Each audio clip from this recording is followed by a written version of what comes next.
Բարև ձեզ, Ազատ ձայն լրատվականը ստում է հայագիտական ձայն Արարատի հաղորդաշարը։ Այսօրվա թեման է խեթերը։ Խեթերի մասին բազմաթիվ ուսումնասիրողներ ապացուցում են, որ նրանք հայկական ծագում ունեն։ Այսօր խոսելու ենք խեթական թագավորության, ժամանակաշրջանի, ովքեր էին նրանք եւ նրանց կապը հայկական լեռնաշխարհի այդ ժամանակում գործող պետությունների հետ։ Թեմայի շուրջ կխոսի հայագետ Համլետ Մարտիրոսյանը։ Բարև ձեզ, պարոն Մարտիրոսյան։ Այսօր խոսելու ենք խեթական պետության մասին, խեթերի մասին եւ անմիջապես անցնեմ առաջին հարցին. ովքեր են խեթերը, երբ են նրանք հայտնվել պատմության թատերաբեմում եւ մինչեւ երբ են գոյություն ունեցել։ Կարելի է ասել, որ խեթերը հին աշխարհի առեղծվածներից մեկն է, խեթերի պատմությունը։ Իր ծավալով խեթերի մշակույթի, պատմության, լեզվի վերաբերյալ գրականությունը զիջում է թերևս միայն Եգիպտոսին եւ Միջագետքին։ Առայժմ գիտության համար անհայտ է մնում, ովքեր են խեթերը, որտեղից հայտնվեցին նրանք Փոքր Ասիայի արևմուտքում, եւ որ անհետացան մոտավորապես մի կես հազարամյակ հզոր պետականություն ստեղծելով, հզոր մշակույթ ստեղծելով։ Այս խնդիրները դեռևս հանելուկներ են գիտության համար։ Մեծ հետազոտական աշխատանքներ կատարելու կարիք կա այս ասպարեզում։ Կարծում եմ, որ մեծ օգուտ կբերի նաև հայերենի ու հայոց մշակույթի ներգրավումը այդ հետազոտական աշխատանքներում։ Նախ եւ առաջ խոսքը վերաբերում է խորենացուն, բայց մինչ խորենացուն անդրադառնալ, ես կարծում եմ լավ կլինի մի փոքր ժամանակագրական, ասենք այսպեսի տվյալներ տալ այն ժամանակաշրջանի մասին, երբ հայտնվեցին խեթերը, ավելի ճիշտ դրան նախորդող ժամանակաշրջանի մասին։ Խոսքը վերաբերվում է 18-րդ դարին Քրիստոսից առաջ, մեր թվարկությունից առաջ։ Դա այն ժամանակն էր, երբ պատմությանը հայտնի մի այլ առեղծված, խոսքը վերաբերում է հիկսոսներին, ովքեր արշավեցին դեպի Եգիպտոս, հայկական լեռնաշխարհից անցնելով Պաղեստին, գրավեցին Եգիպտոսը եւ մի քանի 100 տարի տիրեցին Եգիպտոս։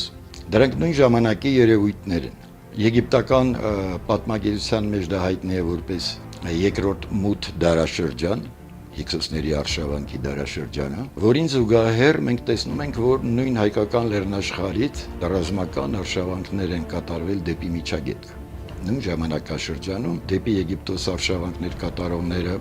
Եգիպտացի պատմաբան Մանեթոնի միջոցով մեզ է հասցրել Հիկսոս անունը, ապա Միջագետքի սեպագիր աղբյուրները նրանց անվանում են կասիտներ, ովքեր գրավեցին Բաբելոնը, Միջագետքը եւ ելի մի քանի 100 տարի տիրեցին այնտեղ։ Ընդ որում դրանից մի քանի 100 տարի առաջ եղել է նույն երևույթը։ Հայաստանից նորից արշավել են դեպի Միջագետք, Միջագետքյան աղբյուրներում, սեպագիր աղբյուրներում հայտնի են Կուտիններ անվամբ եւ նորից Պաղեստինի վրայով արշավանք է եղել դեպի Եգիպտոս։ Եգիպտոսի այդ դարաշրջանն է, որը կոչվում է առաջին մութ դարաշրջան։ Իսկ երկրորդը դա հիկսոսների արշավանքներն են։ Դեպքերի արտացոլումը մենք տեսնում ենք նաեւ մեր էպոսի առաջին ճյուղում, որտեղ Սանասարը եւ Բաղդասարը սպանում են Բաղդադի խալիֆին, գրավում Միջագետքը։ Հիշենք այն դրվագը, որ Բաղդասարը թուրը պահում է եւ Բաղդադի բնակիչներին ասում է, ով որ կանցնի իմ թրիտակով եւ կհավատա նրան, ինչին ես եմ հավատում, կենթանի կմնա, մնացածներին կկոտորի։ Դրան զուգահեռ, դրան անմիջապես հետո հետևում է այն տողերը, որ Սանասարը նստում է ձին եւ ասում է հասավ Չուրի Մսր։ Մսրը դա Եգիպտոսի անունն է, որը կապված է աքադերեն Մեծրայիմ սահման բառի հետ, եւ Եգիպտոսը այդպես կոչվել է որպես, կարելի ասել, որպես քաղաքական այն վերջին սահմանը, որտեղ վերջանում է քաղաքակրթությունը։ Հիմա վերադառնանք մեր նյութի ժամանակաշրջանը։ Այս դեպքերից մոտավորապես 100 տարի հետո է, որ հայտնվում են խեթերը։ Եվ այդ դեպքերի առումով, երբ որ մենք դիմում ենք խորենացու տվյալներին, ապա տեսնում ենք, որ այս նույն դեպքերը խորենացին փաստացի նկարագրում է այն պատմության մեջ, որը նվիրված է Արամին։ Ըստ խորենացու Արամը նախ արշավում է դեպի արևելք, մեդական թագավոր Նյուքարմադեսի դեմ, որ արշավանքներ էր կատարում դեպի Հայաստանի սահմանները, կողոպտում, ավազակություն անում։ Արամը սպանում է Նյուքարմադեսին, ապա արշավում է դեպի հարավ, դեպի Նինվե, Ասորեստան, գրավում է Ասորեստանը, սպանում նրանց թագավոր Բարշամին, եւ ապա արշավում դեպի արևմուտք, կռվում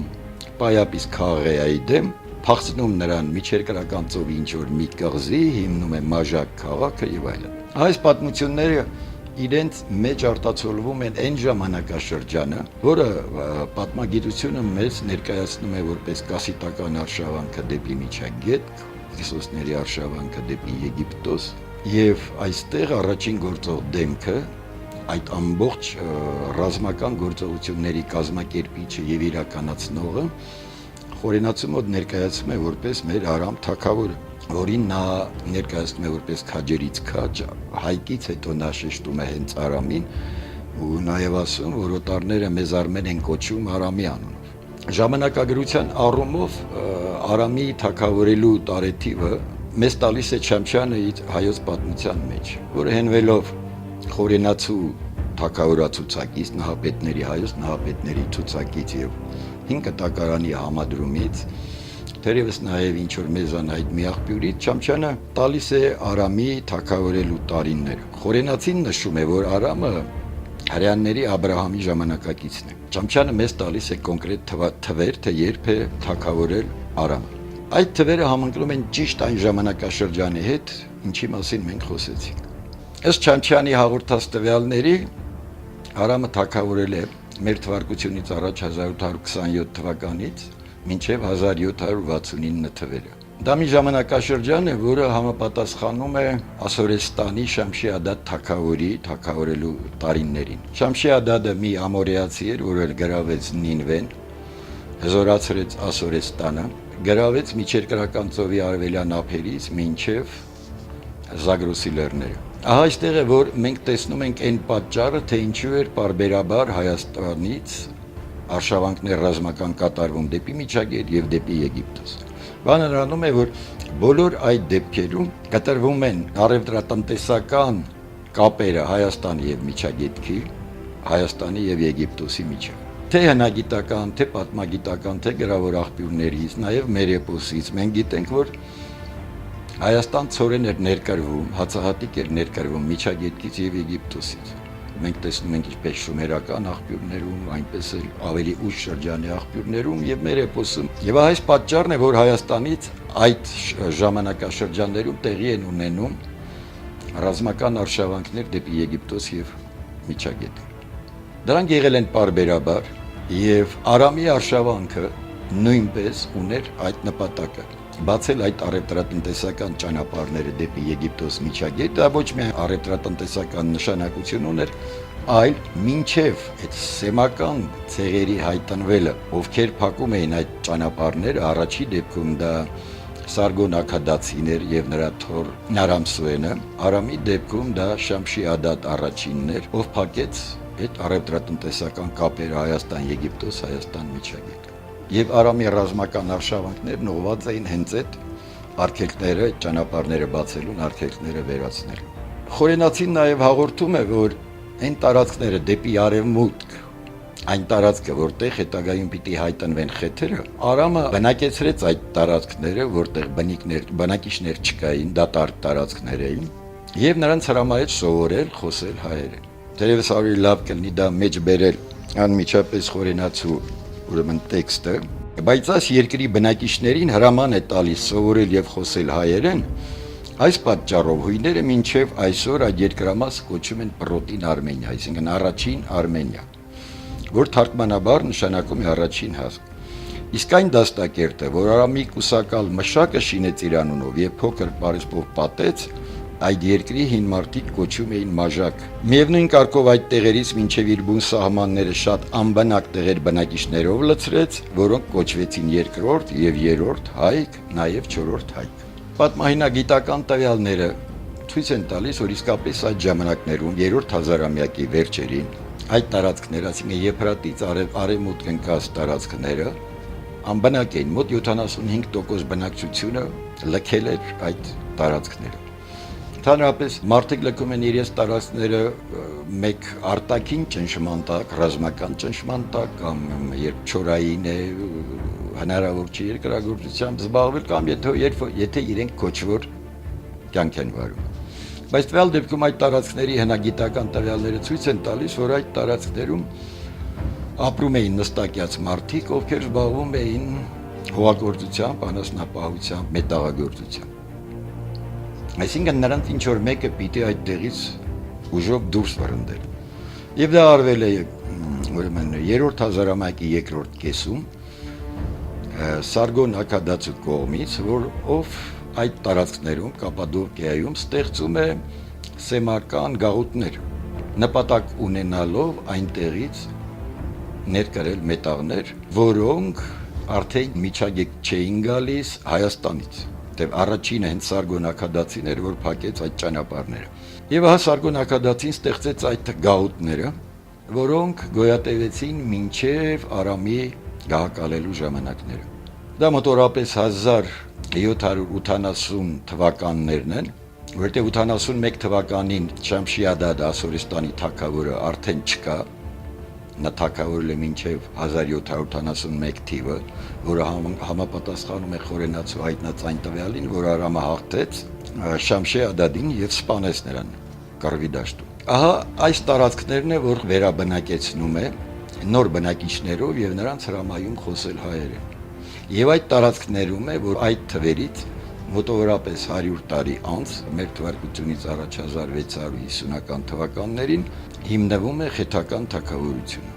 Եվ այստեղ, եթե ընդունենք Խորենացու հաղորդած տվյալը, որ Արամը նրանց հրամայեց խոսել սովորել հայերեն, ապա դրա հետքերը մենք պիտի տեսնենք խեթական լեզվի մեջ, խեթերենում, պիտի տեսնենք նրանց մշակույթում, պիտի տեսնենք նրանց տեղանուններում, անձնանուններում եւ դիցանուններում։ Իսկ այդ փորձերը արվել են։ Առաջինը դա գերմանացի գիտնական Յենսենն էր, որ 19-րդ դարի սկզբում հրատարակեց իր հայերը եւ խեթերը աշխատանքը, որ հետագայում տպագրվեց, նույն տարում տպագրվեց հանդես Ամսորիայում հայերեն, եւ այդտեղ Յենսենը պնդում էր, որ խեթերը դրանք հայերն են, եւ հայ անունը նա բխեցնում էր խեթերի խաթիխ խեթ անունից, հենվելով այն լեզվաբանական փաստի վրա, որ եվրոպական տան հայերենում կարող է վերածվել յ, այսինքն խաթ անունը կարող է դառնալ հայ, խայ, հայ։ Սակայն Յենսենի այս տեսակետը այլ գիտնականների կողմից չընդունվեց։ Տեսակետը որոշ զարգացումներ ունեցան Վենետիկի Մխիթարյան միաբանության անդամ Տաշյանի կողմից, որ մի քանի աշխատանքներ հրատարակեց հենվելով Յենսենի աշխատանքի վրա։ Հետագայում որոշ աշխատանքներ այդ ուղղությամբ կատարեց նաև Գրիգոր Ղափանցյանը։ Սակայն տեսակետը ինքը այլևս զարգացում չունեցավ եւ մնաց պարզապես որպես պատմական այդպիսի մի դրվագ։ Պարոն Մարտիրոսյան, խնդրում եմ ասեք խեթական պետության կապը հայկական լեռնաշխարհում գոյություն ունեցող Հայասա եւ Միտանի հայկական պետությունների հետ։ Հայասա պետության անունը մեզ է հասել հենց խեթական արձանագրություններից, խեթական պետության եւ Հայասայի գոյության ժամանակաշրջանում դրանք իրար դեմ պատերազմական գործողությունների մեջ են։ Հենց խեթական արձանագրություններն են մեզ հաղորդում Հայասա պետության, նրա մի քանի թագավորների, մի քանի բառերի տեղանուններ եւ այլն։ Սրանից բացի մենք ասենք ուրիշ տվյալներ չունենք, որպեսզի տեսնենք խեթերի Հայասա պետության, հայասացիների միջև ինչ կա։ Միակ բանը, որ մենք գիտենք, դա Հայասայի արևմտյան սահմանը կարող ենք գծել, թե որտեղից դեպի արևելք էր տարածվում Հայասա պետությունը։ Միևնույն ժամանակ Հայաստանի տարածքում գոյություն ուներ նաև Միտանի կամ Խուրի Միտանի պետությունը, որը նույնպես, ասենք, գիտենք նրա արևմտյան ուրեմն սահմանները ելնելով այդ նույն խեթամիտանիական հարաբերություններից եւ հարավային սահմանները ելնելով Միտանի Ասորեստան, Միտանի Բաբելոն հարաբերություններից եւ նորից չգիտենք արևելյան հյուսիսային սահմանները։ Եթե Հայասայի մասին մենք ոչինչ չգիտենք, թե ինչ ազդեցություն կամ խեթերի վրա կամ խեթերը ինչ ազդեցություն ունեն Հայասայի վրա, ապա մենք բավականին շատ տվյալներ ունենք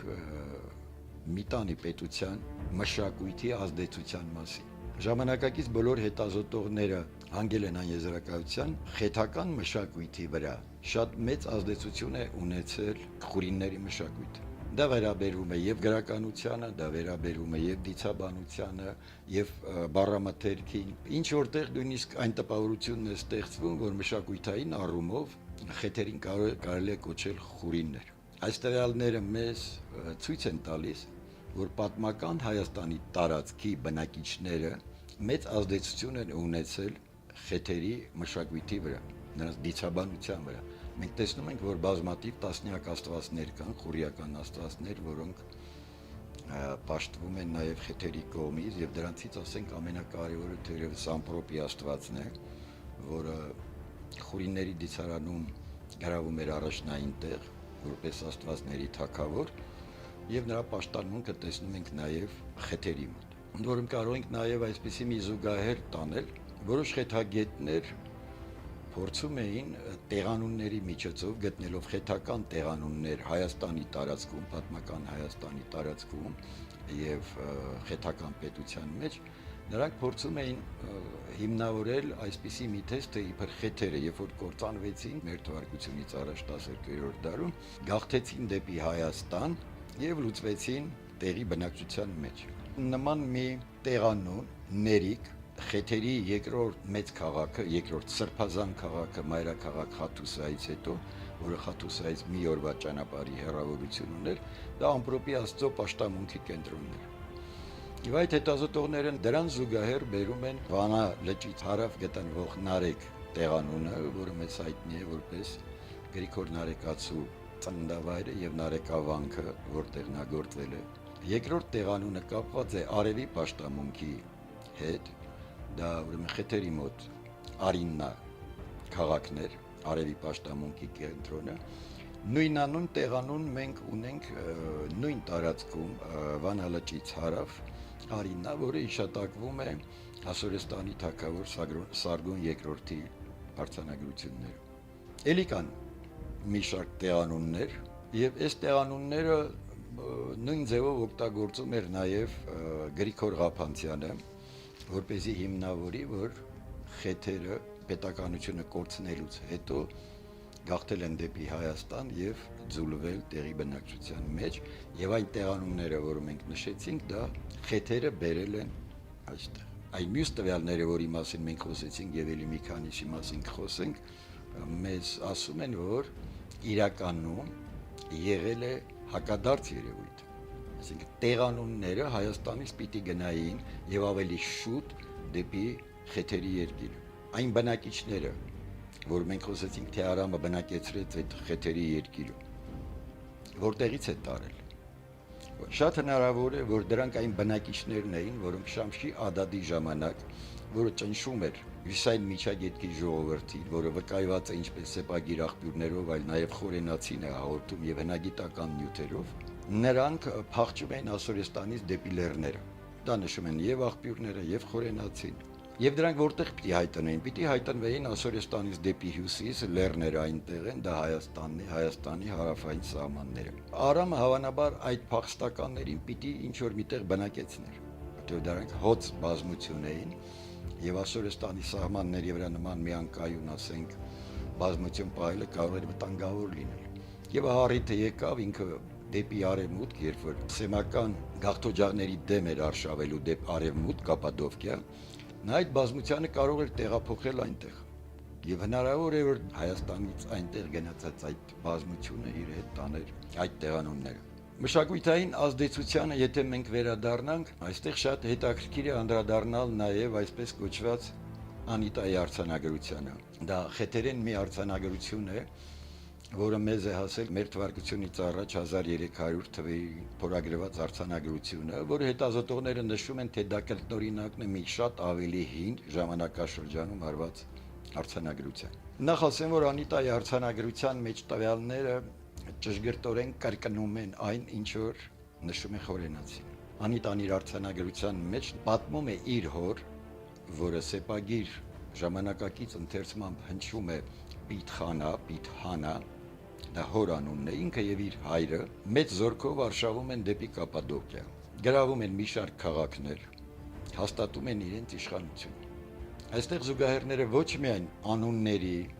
ոչ միայն ժամանակաշրջանի, այլ նաեւ տարածքների նույնություն կա, միարժեքորեն նույնություն կա խորենացու հաղորդածի հետ։ Խորենացին նշում է Արամ Մշակ, այստեղ նշվում են Պիթխանա եւ Անիտա անունները։ Ընդ որում այդ անունները հնարավոր է նաև սեպագրերի տարընթերցման այլ տարբերակներ նայենք, դրանք հնարավոր է նաև այլ ընթերցումներ ունենալ։ Օրինակ ասենք Անիտա անունը, այն վերջի իտա բաղադրիչը, դա նշանակում է սերում, ծագում, պատկանելություն ցույց տվող անձ է, որը ուսումնասիրել է նաև Ղափանցյանը։ Եվ բերում է դրա հայերեն զուգահեռները, որը մինչև այժմ կան հայերեն անվանումների մեջ, ասենք Տիրիտ, Արտիտ եւ այլն նման անուններ մենք շատ ունենք, Իտ բաղադրիչ։ Դա հենց այդ Իտ բաղադրիչն է։ Անիտայի անվան համար փաստորեն մնում են նույն Անի բաղադրիչը, որը լեզվաբանները բխեցնում են ան, եվրոպական նախալեզվի ան արմատից, որ ունի մայր իմաստ։ Դրա հայերեն զուգահեռն է նույն Անի, Հան, Խան, Խանիկ անունը որ ունենք, Անի իքական անձնանունը որ ունենք եւ նշանակում է նախնի, մեծ մայր, տատ։ Անիտայի անունը անմիջապես մենք իմաստային առումով կարող ենք ներկայացնել որպես ինչ որ մի աստվածուհուց սերված, աստվածուհու պատկանող, աստվածուհուն պաշտող, այնպիսի մի աստվածուհու, որը կրում էր մեծ մայր մական։ Նույն ձևով ասենք Պիթխանա անունը, առաջի բաղադրիչը պի իտ կամ պե էդ, գրվում է այն նույն վանկո, այդ նույն սեպով, որով գրվում է Ուրարտուի բիայնիլի, այդ բի վանկն է, առաջի պի վանկը դա նույն բին է, որ ունի քաշ, քաջ ընթերցում եւ հենց քաջել նշանակում է եւ այդ նույն իմաստով եւ նույն հնչողությամբ օգտագործվել է նաեւ շումերերենում, որից փոխանցվել է նաեւ ակադերեն։ Այսինքն տեսնում ենք, որ Անիտայի հոր անվան առաջ դրված է քաջ մականունը, մի բան, որը մենք տեսնում ենք նաև խորենացու կողմից արամին տրվող բնութագրերում։ Բայց այստեղ, ասենք, մշակույթի առումով Անիտայի արձանագրությունը մի շատ հետաքրքիր, երկու շատ հետաքրքիր, ասենք, կարելի է դրվագներ բերել։ Առաջի դրվագը նա է, որ Անիտան իր տեքստում նշում է, որ նա կառուցում է իր Նեսսա քաղաքը, զուգահեռը խորենացուց գիտենք, որ Արամի ցեղակիցը կառուցում է մաժակ քաղաքը եւ կոչում իր անունով։ Նորից մենք տեսնում ենք անվանումների տարբերություն, բայց գործողությունների էությունը նույնն է։ Իսկ անունների տարբերությունը կարող է գալ միայն սեպագիր արձանագրության տարբերակից։ Եվ ինչ է գրում, եւ ասում է այնտեղ ես տեղադրեցի իմ աստվածների արձանները։ Եվ նա նշում է 3 աստվածների անուններ։ Առաջինը հիշատակում է Հալ Մա Շու Իտա, երկրորդը Ամպրոպիաստուն անունն է գաղափարագիր գրված, եւ երրորդը Շիիումա, արմատը Շիու կամ Շիվ, Շիվինի նույն դիցանունն է, ինչ որ մենք տեսնում ենք ուրարտական դիցարանում։ Իսկ առաջինը Հալ Մա Շու Իտան, այն իտան նույն իթն է, սերուն պատկանելություն ցույց տվող, բայց դիցանունը սկսվում է դիցանվան բուն բաղադրիչը դա հալ սեպն է, որով գրվում է հալդի անունը։ Այսինքն մենք այստեղ եւս տեսնում ենք գերագույն աստվածների մի եռյակ, որը սկսվում է հալ բաղադրիչով առաջի անունը, երկրորդը ամպրոպի աստվածն է, երրորդը արևի աստվածը։ Մոտորապես կես հազարամյակ կամ մի քիչ ավելի մենք տեսնենք ուրարտական դիցարանում։ Երկրորդ կարևոր դրվագը, որ վերաբերում է նույն Նեսսա քաղաքին,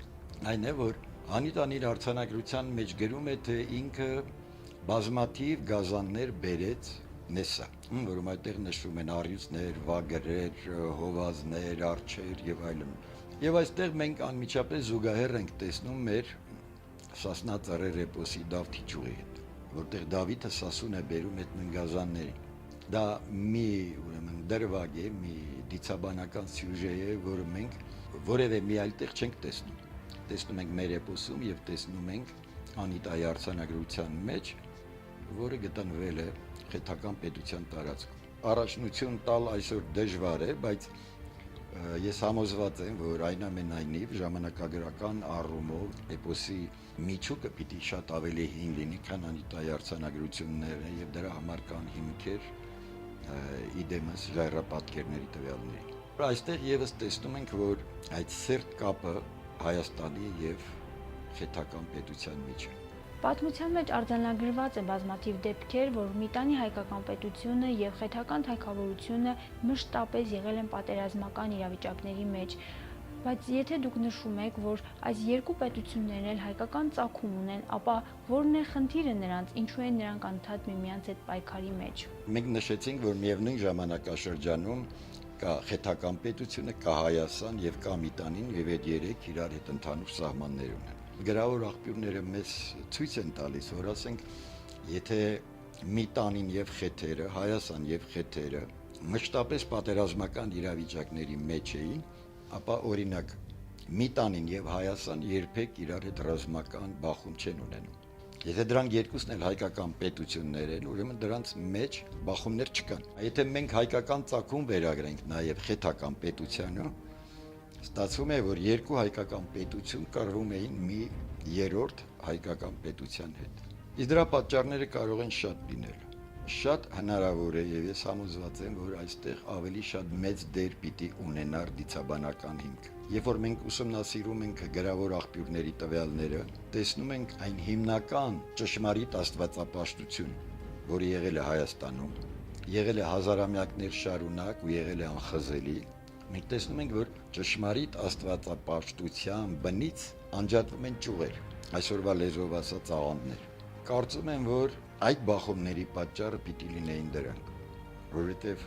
նախկինում ի տարբերություն մեր ժամանակների շատ մեծ կարևորություն էր տվում աստվածների պաշտամունքին։ Եվ եթե ասենք ցեղի մի մասը շեղվելով սկսում է առաջնություն տալ մի այլ երկրորդական կամ թեկուզ առաջնային աստծուն տալ մի այլ մեկնաբանություն, քան որ կա ավանդականը, դրանք կարող էին բերել նման բախումների։ Այդ հիմքից սկսվում է, դառնում է պատճառ, ապա դրանից հետո սկսում են արդեն մեջտեղ գալ նաև այլ հարցեր խուրիական դիցարանի եւ խեթական դիցարանների ընդհանրության մասին։ Խեթական թագավորները իրենց կոչում էին Արեկ, Արևի Աստծո անունով, եւ Գերագույն Աստվածը համարվում էր Արևի Աստվածը։ Ավելին դա Արևի Աստվածուհին էր, Արիննա, քաղաքի Աստվածուհին, Արևի Աստվածուհին։ Նույն ժամանակ մենք տեսնում ենք, որ Միտանիում Գերագույն Աստվածը ամպրոպի Աստված Թեշուկն է։ Նշեք խեթական լեզվի առանձնահատկությունները եւ կապը հայերենի հետ։ Երբ որ 20-րդ դարի սկզբներում վերծանվեց խեթերեն սեպագիր լեզուն, հայտնի դարձավ, որ այն պատկանում է հնդեվրոպական լեզվաընտանիքին։ Դա արդեն ինչ որ մի կապ է, որը հայերենը կապում է խեթերենին։ Սակայն այդ հարցով ավելի խորապես զբաղվեց Գրիգոր Ղափանցյանը, որը գտավ 200-ից ավել բառեր, նաև քերականական մասնիկներ, նաև անձնանուններ, դիցանուններ, զուգահեռներ հայերենի եւ խեթերենի միջև։ Ճիշտ է, Ղափանցյանը այդ բառերը հիմնականում դնում է փոխառություն խեթերենից, այդ բառապաշարի հիմնական մասը, սակայն այդ բառապաշարը կա։ Ինչու է այդքան քիչ, ինչու չենք կարող ավելի մեծ բառապաշար խեթահայերեն զուգահեռների ներկայացնել։ Կարծում եմ այստեղ եւս խնդիրը հանգում է սեպերի վերծանման ճշգրտությանը, որովհետև շատ տվյալներ կան, որոնք ենթադրել են տալիս, որ սեպագրերը խեթական այնքան էլ ճիշտ չեն վերծանված։ Այստեղ փոխառության խնդիր չէ առաջանում, որովհետև եթե այդպիսի մեծ բառապաշար է, դա խոսում է, որ այդ լեզուները, եթե ոչ նույնական, ապա գոնե ցեղակից են։ Բերեմ մի օրինակ այդ նույն Անիտայի շատակած Անիտայի արձանագրություններից։ Հիշենք, որ Խորենացին նշում է, որ Մաժակ քաղաքը կառուցեց Արամի ազգակից Մշակը եւ այն կոչեց իր անունով։ Անիտայի արձանագրության մեջ նա կոչվում է Կուշար քաղաքի թագավոր։ Այդ քաղաքանունը սեպագրերով գրվում է Կուշարա։ Եվ այդ կու սեպանշանը ունի նաեւ մու ընթերցում, ման ընթերցում։ Եվ եթե կուի փոխարեն մենք քաղաքանվան մեջ դնենք մու մավանք, ապա կստանանք մուշար, մաշար։ Ավելին մու սեպանշանն է, որը մեզ տալիս է մուշրա կամ մուշար քաղաքանունը։ Լեզվաբանները եւս նշում են, որ Մշակ անունը կապված է մուշ արմատի հետ, ծագում է մուշ արմատից։ Մենք տեսնում ենք, որ երկու դեպքում էլ, եթե մենք այդ կու սեպանշանի փոխարեն դրում ենք նրա մի այլ մու ընթերցումը, մենք տեսնում ենք, որ Անիտայի քաղաքի անունը եւս կազմված է այդ մուշ արմատից։ Այդպիսի շատ դեպքեր կան, մեկ օրինակ նշեցինք Պիտխանա Անիտայի հորանվան վերաբերյալ, որ նա կարող է կրել քաջմակ անունը, եթե մենք ոչ թե պի իտ կարդանք, այլ քաշ կարդանք, այդպիսի օրինակները շատ են։ Դեպաբար դա եւս լրացուցիչ հետազոտությունների ուրեմն կարիք կա։ Ի վերջո, երբ են խեթերը անհետացել պատմության թատերաբեմից եւ որն է եղել պատճառը եւ ովքեր են եղել նրա ժառանգորդները։ Պատմական թատերաբեմից խեթերի անհետանալը կապվում է այսպես կոչված ծովային ժողովուրդների արշավանքի հետ, որը հայտնի է նաեւ եգիպտական արձանագրություններից, որովհետև նրանք արշավեցին նաև Եգիպտոս մեր թվարկությունից առաջ 12-րդ դարում։ Ընդ որում, այդ արշավանքը կապվում է Բալկանյան թերակղզուց դուրս եկած ցեղերի հետ, որը հնագիտական ոչ մի հիմնավորում չունի։ Հնագիտորեն չի հիմնավորվում այդ փաստը։ Ավելի հավանական է, որ դա տեղի է ունեցել նորից արևելքից դեպի արևմուտք արշավանք։ Այսինքն արշավանքը ունեցել է այն նույն ձևը, ինչի մասին մենք խոսեցինք։ Հայաստանից արշավել են դեպի, ինչպես Արամի արշավանքները, դեպի արևմուտք, դեպի Եգիպտոս եւ դեպի Միջագետք։ Եվ դա պիտի նորից կապված լիներ այն նույն խնդիրների հետ, որի մասին խոսեցինք, այսինքն առևտրատնտեսական կապերի վերականգնման համար, որովհետև դա այն ժամանակաշրջանն է, երբ որ հզորանում է արդեն այն դասական բուն Ասորեստանը, որին մենք գիտենք, ասենք, Ուրարտուի հետ ունեցած ռազմական բախումներից։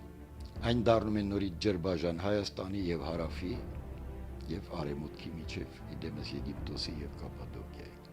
Եվ կարծում եմ, որ այդ արշավանքները եւ խեթական պետության վերացումը նորից կապված պիտի լինի հայերի հետ, որովհետեւ այդ տևական պայքարը, երբ որ առաջանում է այդ սեմական անջրպետը Հայաստանի եւ Միջագետքի ու Եգիպտոսի միջև, մենք անընդհատ տեսնում ենք այդ բարբերական արշավանքները։ Նման արշավանք ձեռնարկեց նաեւ Արգիշտին, սակայն հաջողության չհասավ։ Կործանվել է Հայաստանից կատարված արշավանքների հետևանքով, որտեղ ինչպես մենք խոսեցինք, այդ երկարատև պատերազմները Հայասա եւ Միտանիի միջև խոսում են այն մասին, որ նորից հարվածը պիտի լիներ արևելքից, Միտանի Հայասայից։ Ընդ որում այդ ժամանակ վերանում է նաեւ Միտանի անունը, բայց ոչ պետությունը, եւ դա ինձ թվում է, որ ավելի շատ կապված է այլ երևույթների հետ։ Մենք տեսնում ենք, որ այդ պետությունը այնուամենայնիվ կա Հայաստանի տարածքում, պետականությունը կա։ Մենք նրան տեսնում ենք արդեն Ուրարտու անվան տակ, որի հնագույն հիշատակումները հասնում են հենց այդ ժամանակներին, 12-13-րդ դարերին, երբ հզորանում է արդեն բուն այդ դասական Ասորեստան։ Շնորհակալություն, պարոն Մարտիրոսյան։ Սիրելիներս, այսօր այսքանը, հիշեցնեմ, որ դուք դիտում եք Ազատ ձայնարատվականի հայագիտական ձայն արատի հաղորդաշարը։ Հաջողություն կհանդիպենք։